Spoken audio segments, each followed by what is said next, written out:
तुम तो मेरे लिए बहुत खास हो, बहुत ज़्यादा।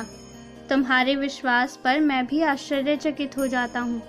तुम्हारी किस्मत में मैंने वो लिख दिया है जो तुम्हें लगता था कि तुम्हें नहीं मिलेगा, पर उससे ज़्यादा लिखा है। तुम्हारी ज़िंदगी की जिम्मेदारी मैंने ली है, तो जब जहाँ तुम्हें पैसों की ज़रूरत होगी मैं खुद आकर दूंगा। इस समय घबराओ मत, बस अपने कर्म करो, देखो। और मुझे चित्र में मेरे बच्चे खोजते हैं, लेकिन तुम ये समझो कि मैं तुम्हारे आसपास रहता हूँ।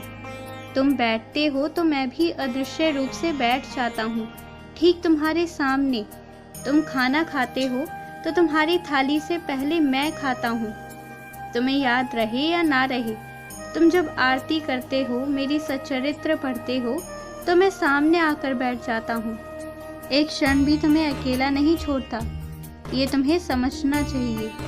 तो सिर्फ चित्र में ही नहीं, वास्तविकता में मैं तुम्हारे पास हूँ, तुम्हारे साथ हूँ।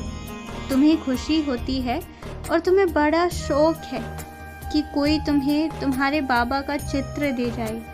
हर बार जब मैं तुम्हारे पास किसी छोटे या किसी बड़े रूप में आता हूँ तो तुम बड़े ही खुश होते हो ना। लेकिन अब तुम्हारी बारी है, अब तुम्हारी बारी है कि तुम भी जब अगली बार मेरे दर्शन को मंदिर आओ तो तुम भी मेरी छोटी सी चित्र मेरे किसी अन्य बच्चे को दो। जब भी तुम मेरी चित्र दो तो ये विनती करो कि तुम अपने हाथों से जिसके पास मुझे दे रहे हो उसकी ज़िंदगी भी संवर जाए। जब भी तुम दूसरों के लिए दुआ करते हो तो मैं ज़्यादा ध्यान से तुम्हें सुन रहा होता हूँ। जब तुम दूसरों के लिए विनती कर रहे होते हो तो वो कबूल होता है और साथ ही साथ तुम्हारे हिस्से में और आशीर्वाद बढ़ जाता है। कम से कम तुम्हारी बाधाएं तो दूर करता ही जाता हूँ। इसलिए विनती करने से पीछे मत हटना और किसी और की ज़िंदगी को रोशन करने में हमेशा आगे रहना। आज जो दक्षिणा तुम मुझे देना चाहते हो वो तो तुम्हें पता है ना, तुम्हें किसे देना है। तुम्हें उसे देना है जो मेरी सेवा करता है, जो मंदिर में दिन रात मेरी सेवा करे, तुम उसे देना। उसी रूप में मैं तुम्हारी दक्षिणा हमेशा स्वीकार करूँगा।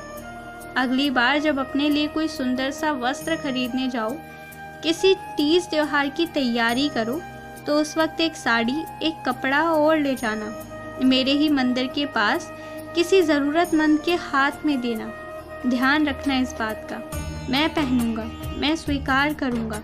इंतज़ार करूंगा कि तुम कब मुझे एक साड़ी ला कर दो, और एक साड़ी नहीं तो कम से कम एक चुनरी।